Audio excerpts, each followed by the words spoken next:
We're going to go to our 11 Alive, Angelina Salcido. She is at that event. Angelina, what are you seeing? Hey, you guys. So we are here with our South Fulton mayor candidate, Carmalitha Gumbs. How are you feeling? Let's start there. You just walked into a crowd full of people. Your family, your friends are here, your supporters. How are you feeling? The excitement and energy is real here in this building. So I'm excited to see all of the supporters come out. It has been a long 9 months that we've been on this campaign, but the voters are speaking that we're ready to move the city forward. So that's what I'm excited about right now. Obviously, this race has not been called yet. Right now, you have about 42% of the vote. How are you feeling about that? Were you expecting it to go this way? Actually, I did not expect it to go this way because it is such a crowded field. But what I am excited to see is that voters are really coming out and making change in the city of South Fulton. So to show that, they want me to be their next leader, and it just is an amazing feeling. And that means it's time to move this city forward. And that's what I'm totally excited about. Talk to me about what your day looked like. I know your campaign manager told me that you had to run home, you had to change, you had to come back here because you were out on the streets pounding the pavement today. What did that look like for you? So it was going to all of the precincts and seeing the long lines. Even out to 7 o'clock, we had lines still wrapped around the building. So people still needed to see, that I was out there in the community, letting them know how important it is for them to cast their vote and not get out of line. So that's why I was, just campaigning. And I wanted people to see me because that's what I've normally done. And it's important to me to keep this city moving in this direction. Voting is important. It's our right. You obviously have been working for District 2. You talked to me about the work that you have done in District 2 that you plan to do if you do end up winning the seat of mayor. Well, District 2 has always had the lowest crime rate. We've done a lot of great things around making sure that people felt safe, and that's something that I want to cascade off to the rest of the city, whether it was gun buybacks, a neighborhood citywide watch program, those type of things.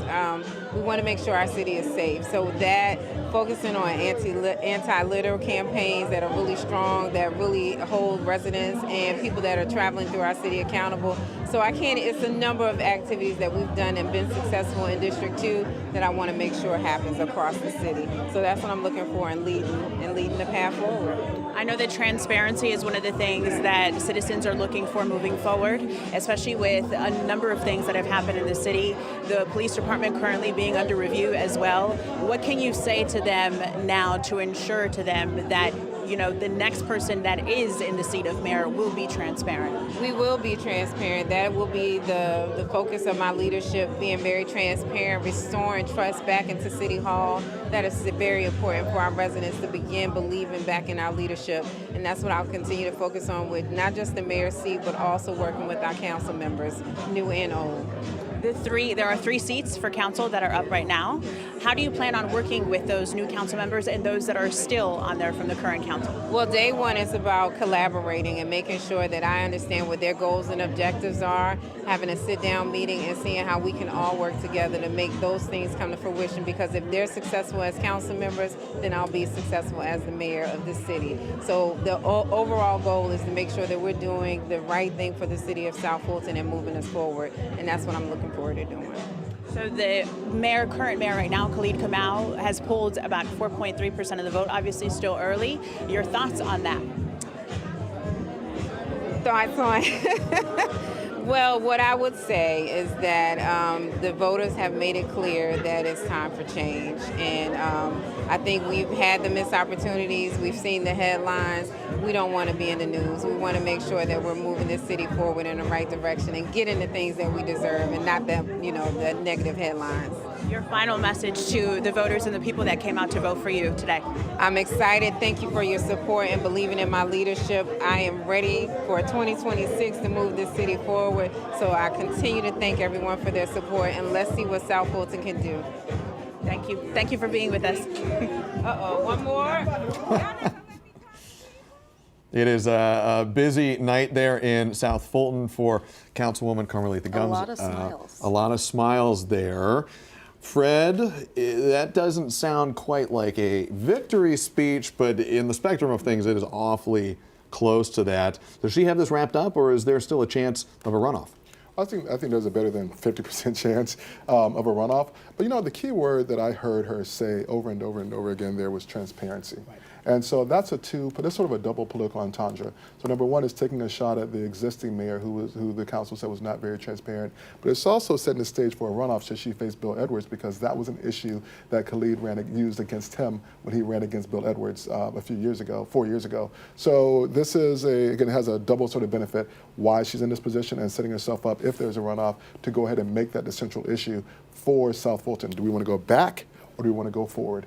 It was a very smart speech on her part. And she's really positioning herself as the change candidate here. Once again, like I said before we went to that interview, I mean, a lot of the council members have been, but she, from my reporting, has been very vocal, outspoken, not afraid to talk about what she sees as wrong here.